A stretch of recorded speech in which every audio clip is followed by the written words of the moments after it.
Ditlantas Polda Sumsel bersama Bitlab 4 menggelar olah TKP lanjutan peristiwa kecelakaan maut yang terjadi di Jalan Lintas Sumatera Kabupaten Muratara.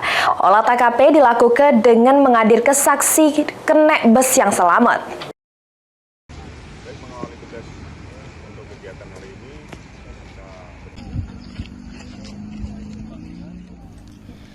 Tim Direktorat Lalu Lintas Polda Sumsel bersama Bidang Laboratorium Forensik Polda Sumsel balik lagi melakukan olah tempat kejadian perkara di lokasi kecelakaan maut di Kelurahan Karangjaya, Kabupaten Muratara pada Kamis pagi.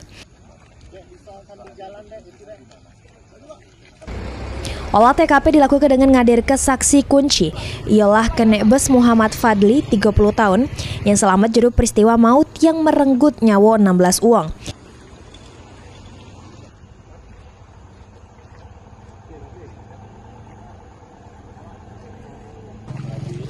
Berdasarkan keterangan kenek bus tersebut, diduga kecelakaan maut terjadi akibat sang sopir yang ngelak ke lubang jalan yang rusak, sehingga mobil masuk ke arah jalan berlawanan sampai tumburan dengan mobil tangki pengangkut minyak mentah.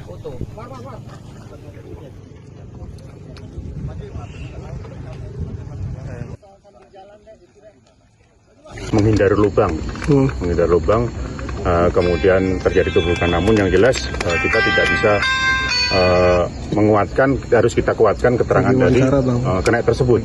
Makanya kita datangkan tim TA dan lapor dari Pak Wit ini. Kemudian juga nanti siang dari Korlantas Mabes Polri akan datang juga, Korlantas akan mengecek. Nanti kami sandingkan hasil secara detail progres kecelakaan ini kepada Korlantas. Sampai malam ini pihak kepolisian masih terus melakukan penyelidikan mendalam juru peristiwa yang newas ke-16 uang tersebut. Mulyadi, PAL TV.